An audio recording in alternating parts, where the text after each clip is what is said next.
بسم اللہ الرحمن الرحیم۔ کیا بغیر داڑھی والا جماعت کرا سکتا ہے؟ عمر فاروق انڈیا سے۔ کیا جس شخص کی داڑھی نہ ہو وہ جماعت کے ساتھ نماز نہیں پڑھا سکتا؟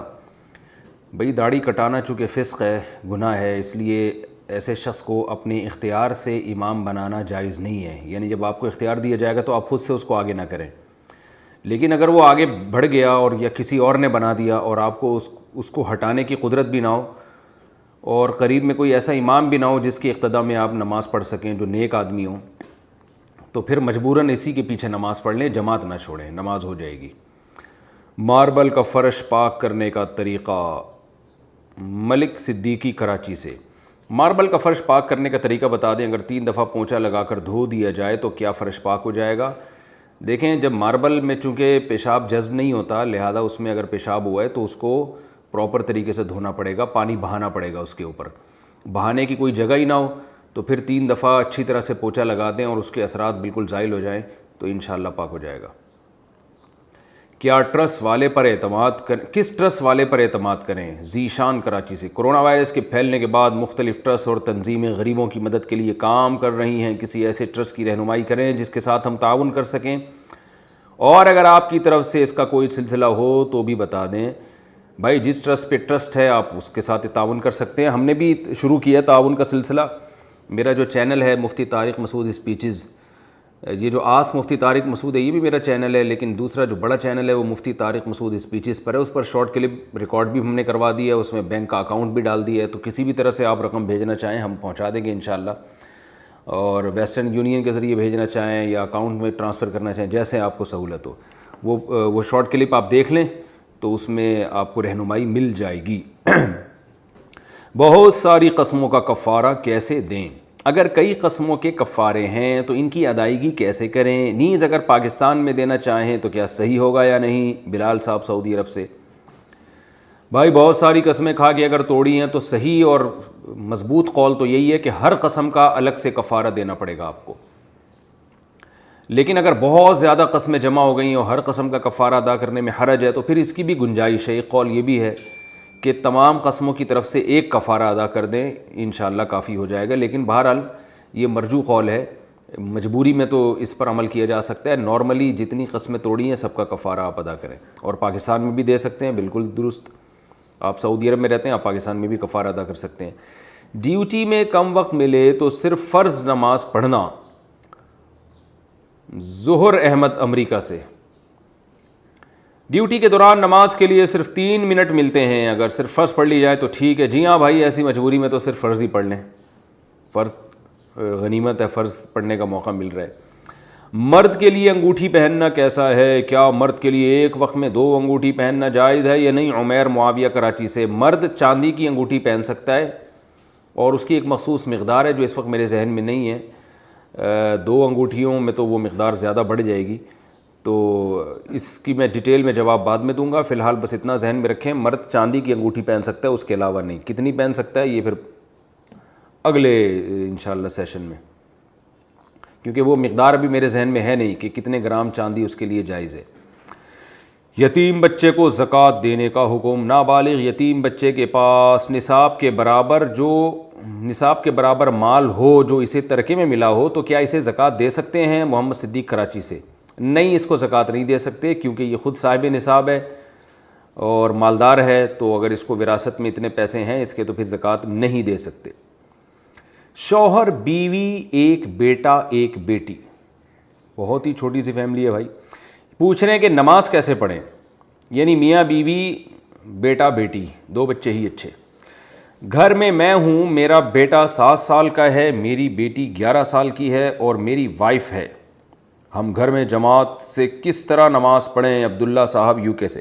بھائی جان آپ آگے کھڑے ہو جائیں اور پیچھے جیسے صف میں جو مقتدی کھڑے ہوتے ہیں نا امام کے پیچھے، تو اتنے فاصلے کے ساتھ آپ کی بیگم کھڑی ہو جائیں اور بیٹی بھی ساتھ میں کھڑی ہو جائے، 11 سال کی بیٹی۔ بچہ جو ہے وہ چونکہ چھوٹا ہے وہ جہاں مرضی چاہے کھڑا ہو جائے، کوئی فرق نہیں پڑتا، وہ بھی ساتھ میں ہی کھڑا ہو جائے، کوئی حرج نہیں ہے اس میں۔ دوسرے ملک جانے کے لیے ولدیت تبدیل کرنا۔ میرے قریبی رشتہ دار ہانگ کانگ میں ہوتے ہیں اور وہ اپنے سگے چچا کا بیٹا بن کر اور اپنا نام بھی ان کے بیٹے کے نام پر رکھ کر وہاں گئے ہیں۔ واہ بھائی واہ۔ کیا یہ اسلام میں جائز ہے یا نہیں؟ نیز اگر وہ ہمیں شادی پر بلائیں یا کوئی تحفہ تحائف دیں تو کیا ہم وہ تحفہ قبول کر سکتے ہیں؟ کامران مشتاق صاحب دبئی سے۔ یہ عمل بالکل حرام ہے، ناجائز ہے، اپنے باپ کو ہی چینج کر دینا، یہ تو قرآن مجید کی آیت کی خلاف ورزی ہے۔ ادعوہم لآبائہم، اللہ نے فرمایا کہ باپ ہی کی طرف منسوب کیا کرو، تو ہانگ کانگ جانے کے لیے ولدیہ چینج کر دینا بالکل حرام ہے، ناجائز ہے۔ البتہ وہاں جو ان کی ارننگ ہے وہ حلال ہے یا حرام، اس کا تعلق اس سے ہے کہ وہ جو کچھ وہاں کر رہے ہیں تو وہ اگر جائز کام کر رہے ہیں، کوئی خدا نخواستہ نشے کا کام نہیں کر رہے، کوئی شراب وراب کا بزنس نہیں کر رہے، یعنی ایک حلال کام کر رہے ہیں، تو اگرچہ خلاف قانون جانے کا گناہ تو ہوگا جھوٹ بولنے کا، لیکن کام اگر وہ جائز کر رہے ہیں، مزدوری کر رر ہیں کوئی، تو پھر ان کی ارننگ حلال ہوگی، اور جب ارننگ حلال ہے تو وہ تحفہ بھی آپ کے لیے حلال ہوگا، ان کی شادی بیاہ میں بھی آپ جا سکتے ہیں۔ لیکن بہرحال یہ گناہ کا کام کیا کہ ولدیہ چینج کر کے دھوکہ دیا، اس میں دھوکہ بھی ہے، ایک غیر مسلم ریاست ہے، اس کے دھوکہ دے کر آپ وہاں گئے ہیں، تو دھوکے کا گناہ تو ہے، مگر جو ارننگ ہے وہ حرام نہیں ہوگی۔ عورت کے سجدے کا درست طریقہ، عورت کو سمٹ کر دائیں طرف پاؤں نکال کر سجدہ کرنا چاہیے یا مردوں کی طرح کرنا چاہیے؟ کیونکہ یہاں عمان میں سب عورتیں مردوں کی طرح ہی سجدہ کرتی ہیں، اور حدیث میں بھی 6 اعضاء پر سجدہ کرنے کا حکم دیا گیا ہے، اس بارے میں رہنمائی فرمائیں۔ شیزہ میر عمان سے۔ اسلامی تاریخ میں اس پر پوری امت کا ہمیشہ سے اجماع رہا ہے کہ عورتیں مردوں کی طرح سجدہ نہیں کریں گی، بلکہ وہ سمٹ کے زمین پہ بچھ جائیں گی۔ اب چونکہ بچھنا اسی طرح ہوتا ہے کہ پاؤں کو دائیں طرف نکال لیں، تو اس لیے حکم دیا جاتا ہے کہ پاؤں دائیں طرف نکال لیں، اس پر اجماع رہا ہے، اور اجماع بذات خود ایک مضبوط دلیل ہے۔ جو لوگ یہ مطالبہ کرتے ہیں کہ حدیث دکھاؤ کہ عورت کو سمٹ کر سجدہ کرنے کا حکم دیا ہو، تو ہم ان سے کہتے ہیں کہ آپ حدیث دکھاؤ کہ عورت کو آہستہ لبیک کہنے کا حکم دیا، کوئی نبی کا قول دکھائیں آپ۔ اسی طرح آپ کوئی ایسی حدیث دکھائیں جس میں عورت کو صفا اور مروہ میں دوڑنے کا حکم نہیں دیا گیا ہو، صفا مروہ کے درمیان عورتیں تو چلتی ہیں، دوڑتی نہیں ہیں۔ کوئی ایک حدیث دکھائیں جس میں آتا ہے کہ عورت جو ہے وہ سینہ تان کے طواف کرے گی، تو کہیں بھی نہیں ہے۔ تو حالانکہ ان تمام مسائل پر اجماع ہے کہ عورت لبیک آہستہ کہے گی، اجماع ہے کہ عورت جو ہے وہ صفا و مروہ کے درمیان دوڑے گی نہیں بلکہ آرام سے چلے گی، اجماع ہے کہ عورت رمل میں سینہ نہیں اکھڑائے گی۔ تو جیسے ان چیزوں پر اجماع ہے، اور اجماع اس لیے کہ ان چیزوں کا تعلق عورت کی حیا سے ہے، تو اسی پر بھی اجماع ہے کہ عورت سمٹ کے نماز پڑھے گی۔ یہ اب چند سالوں سے ایک ہمارے جو سلفی علماء ہیں انہوں نے یہ مسئلہ شروع کیا ہے، اور چونکہ سعودی عرب میں اور یہ جو عرب کنٹریز ہیں ان میں شیخ بن باز اور شیخ صالح العثیمین رحمہم اللہ تعالیٰ کے فتوے کو بہت زیادہ فالو کیا جاتا ہے، تو ان دو حضرات کا تفرد تھا کہ انہوں نے یہ فتویٰ دیا کہ عورت ایسے ہی نماز پڑھے گی جیسے مرد پڑھتے ہیں، تو یہ فتویٰ عرب کنٹریز میں پھیل گیا، ورنہ ائمہ اربعہ سے یہ ثابت نہیں ہے۔ امام ابو حنیفہ، امام مالک، امام شافعی، امام احمد بن حنبل، اسی طرح صحابہ کرام، تابعین۔ امام بخاری نے ایک روایت پیش کی ہے ام دردہ کے بارے میں کہ وہ مردوں کی طرح سجدہ کرتی تھی، اس سے صاف پتہ چلتا ہے کہ باقی تمام عورتیں عورتوں کی طرح سجدہ کرتی تھیں، اور اس زمانے میں یہ فرق بھی بڑا مشہور تھا کہ مردوں کی طرح سجدہ کیا ہوتا ہے، عورتوں کی طرح سجدہ کیا ہوتا ہے۔ تو اب جا کے حتیٰ کہ اہل حدیث، اگر جو قدیم علماء اہل حدیث کے ہیں وہ بھی یہی فتویٰ دیتے تھے 800 سے 150 سال پہلے، ان کا بھی کتابوں میں یہی فتویٰ ہے کہ عورت سمٹ کے نماز پڑھے گی۔ تو یہ اجماع امت بہت بڑی دلیل ہوتی ہے، اس اجماع امت سے ثابت ہے۔ اب اس کے خلاف ہونے لگا ہے، اور جو ہے وہ دنیا میں وہ فتویٰ بن باز اور شیخ صالح العثیمین اور ناصر الدین البانی، یہ 3 علماء تھے، قابل احترام تھے، مگر ان کے کچھ تفردات ہیں جس میں انہوں نے پوری امت سے الگ گئے ہیں، تو اس لیے ہم اس معاملے میں ان کی اتباع کو صحیح نہیں سمجھتے۔ اور جو صحابہ، تابعین، تبع تابعین سے اور تمام فقہ کی کتابوں میں جو ائمہ اربعہ سے جو چیزیں منقول چلی آ رہی ہیں وہ یہی ہے کہ عورت سمٹ کے سجدہ کرے گی، تو اس لیے عورت کو چاہیے سمٹ کے سجدہ کرے۔ اور وہ جو حکم ہے کہ 6 اعضاء پہ سجدہ ہوتا ہے یا ایسے کتے کی طرح سجدہ نہ کرو، وہ مردوں کو خطاب ہے، اسی اجماعی امت والی دلیل سے پتہ چلتا ہے۔ اچھا بھائی، قرآن بخشنے کا طریقہ کیا ہے؟ قرآن مجید بخشنے کا صحیح طریقہ کیا ہے؟ کہتے ہیں کہ پہلے الحمد شریف پڑھے گا، پھر حمد و ثنا کرے گا، پھر تینوں قل پڑھے، پھر اس کے یہ کہے کہ اس کا ثواب ہمارے نبی صلی اللہ علیہ وسلم کو اور اس کے بعد حضرت آدم سے لے کر قیامت تک آنے والے تمام انسانوں کو پہنچائے، پھر آخر میں جس کے لیے قرآن پڑھا گیا اس کا نام لے کر بخش دے۔ کیا یہ طریقہ صحیح ہے آفرین انڈیا سے؟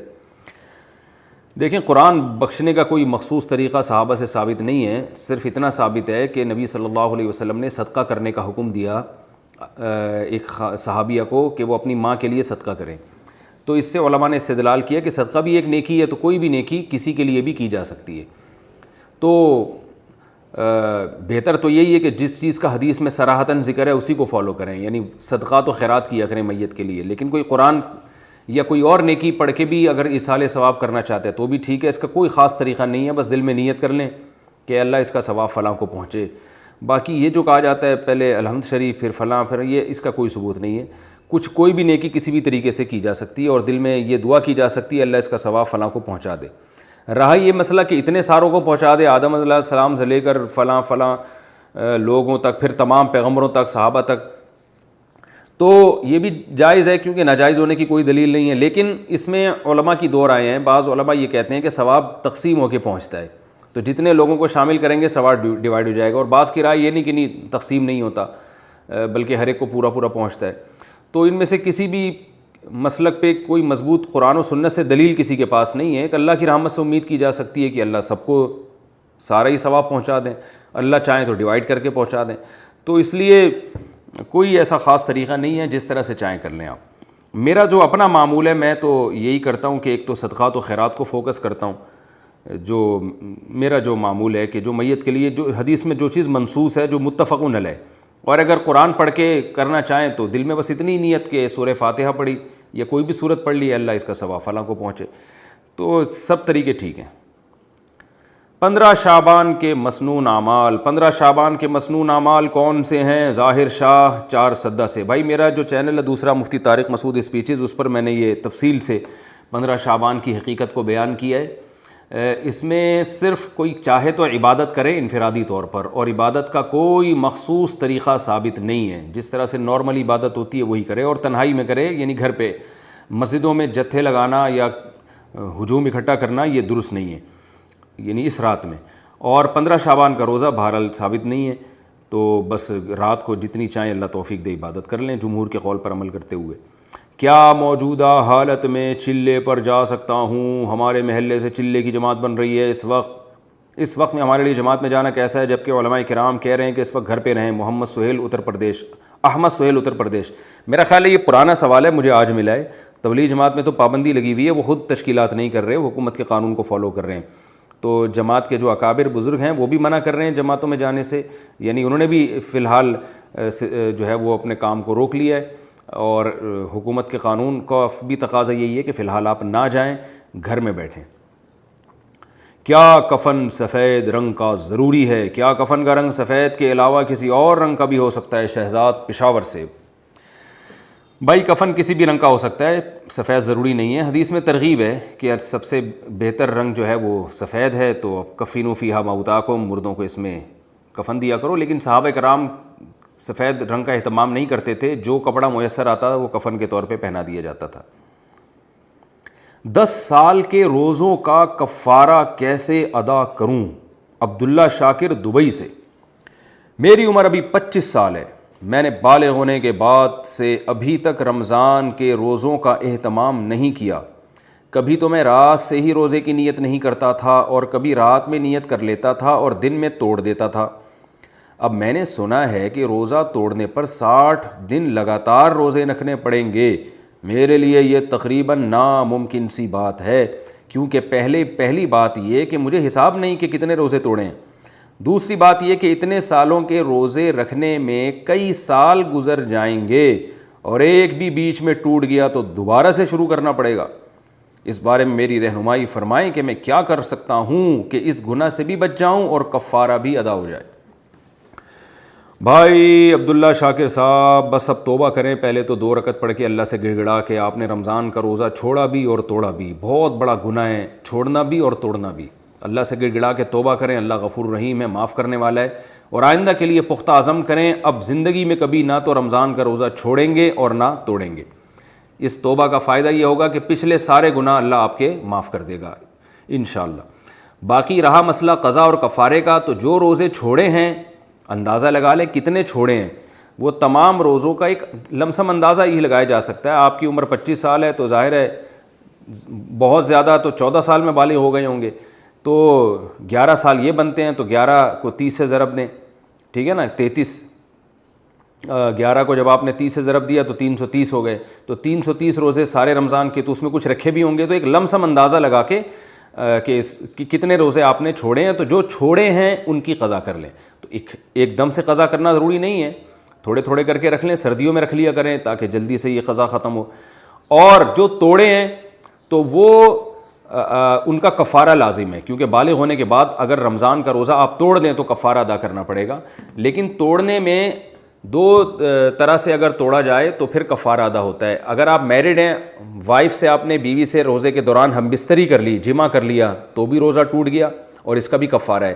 یا آپ نے جان بوجھ کر کھانا کھا لیا تو بھی روزہ ٹوٹ جائے گا اور اس کا بھی کفارہ ہے. اس کے علاوہ کسی اور طریقے سے اگر روزہ توڑا ہے، مسئلہ تھوڑا حیا کے خلاف ہے، بعض دفعہ وہ لوگ اپنی ہاتھ سے اپنی خواہش پوری کرتے ہیں نوجوان، تو اس سے روزے کے دوران اگر کسی نے یہ عمل کیا ہے تو روزہ ٹوٹ تو جاتا ہے مگر اس سے کفارہ لازم نہیں ہوتا. گناہ ہے، بہت بڑا جرم ہے، لیکن کفارہ لازم نہیں ہوتا. کفارہ صرف دو صورتوں میں لازم ہوتا ہے کہ آپ کھانے سے روزہ توڑ دیں یا جماع سے روزہ توڑ دیں.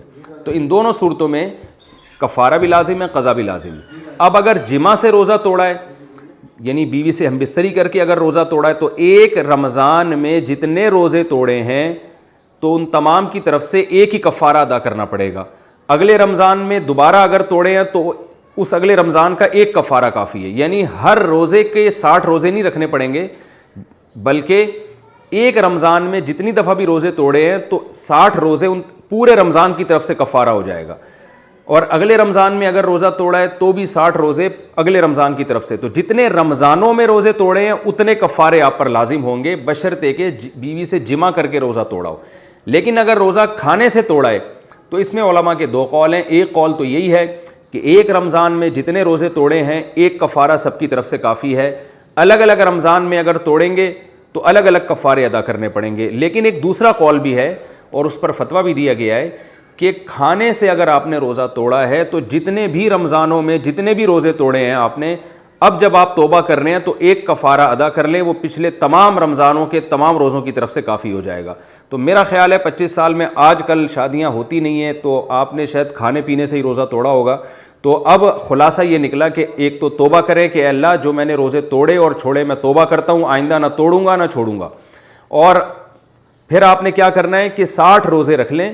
یہ 60 روزے پچھلے تمام جتنے بھی آپ نے روزے توڑے ہیں کھا پی کر، وہ تمام روزوں کی طرف سے یہ 60 روزے آپ کے کفارے کے ہو جائیں گے. مزید کفارہ ادا نہیں کرنا پڑے گا. تو 60 روزے آپ رکھ لیں.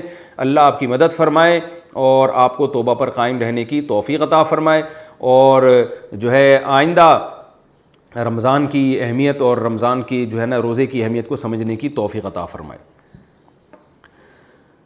اچھا بھائی، اسلامی بینک کا نفع کے مطابق قرضہ لینا. میں نے ایک دوست سے قرضہ مانگا تھا جنہوں نے بینک اسلامی میں پیسے رکھوائے تھے. انہوں نے کہا کہ بینک اسلامی جو پروفٹ دیتا ہے وہ پروفٹ آپ مجھے دیں اور یہ رقم آپ استعمال کر لیں.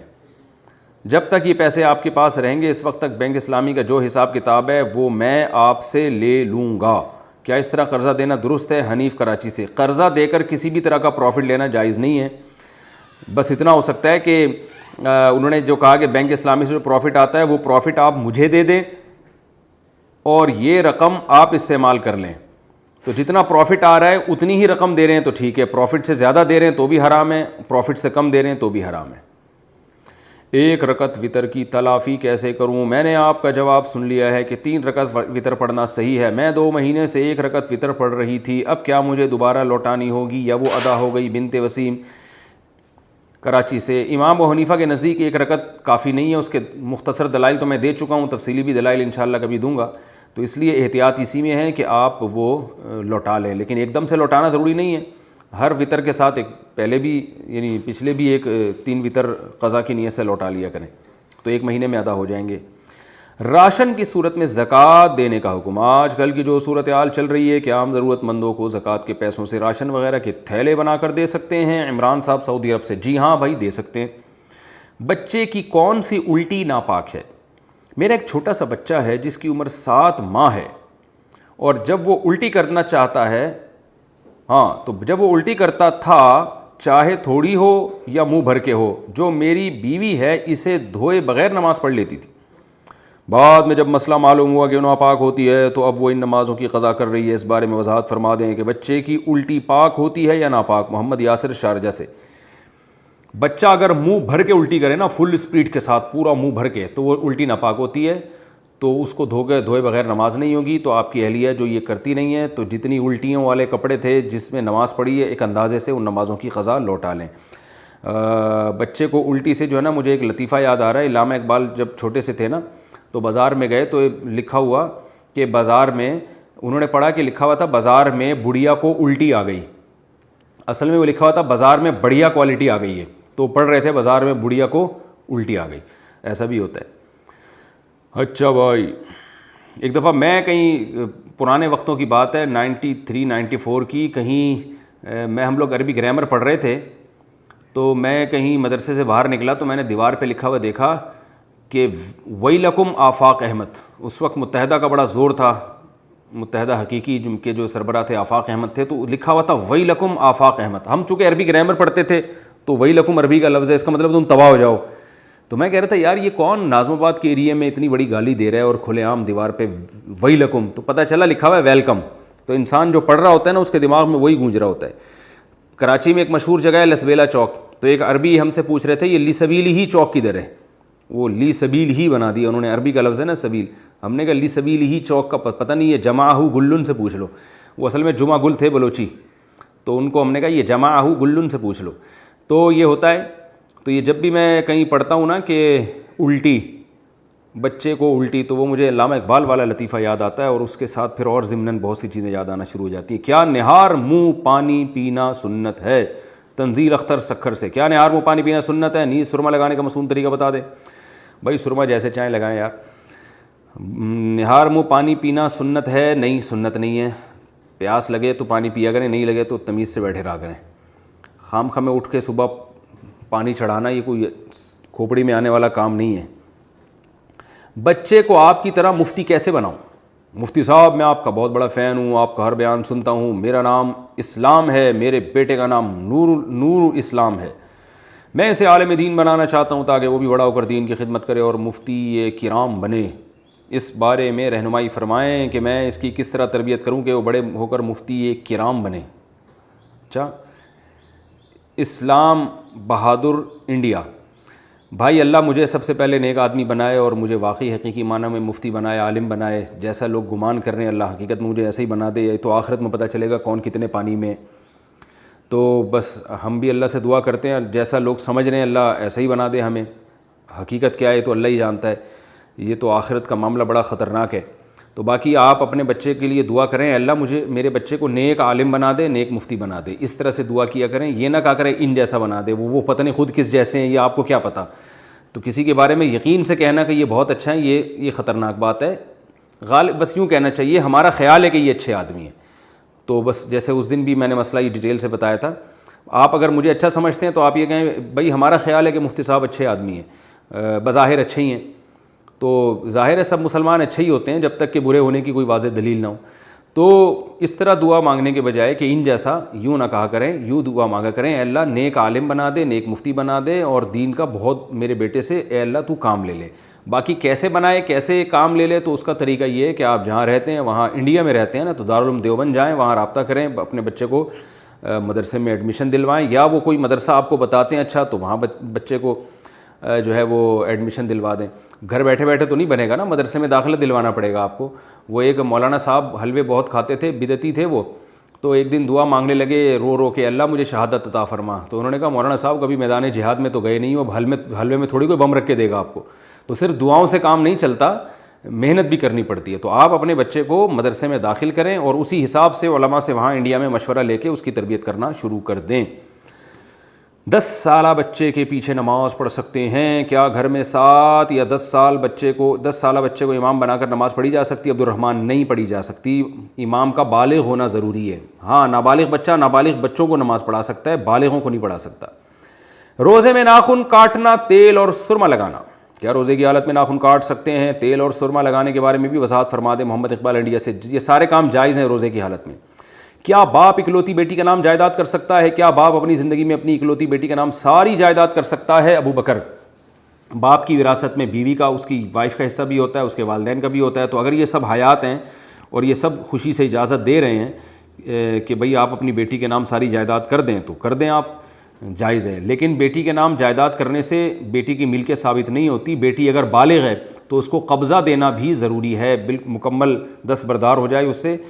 مکان ہے تو جو ہے نا وہ چابیاں دے دے اور اپنا سارا سامان وہاں سے نکال لے، یا سامان سمیت مکان گفٹ کر دے. تو یہ اس طرح سے قبضہ دینا ضروری ہے. قبضے کے احکام آپ دیکھ سکتے ہیں، میرے اس پہ کافی کلپ میں ریکارڈ کروا چکا ہوں.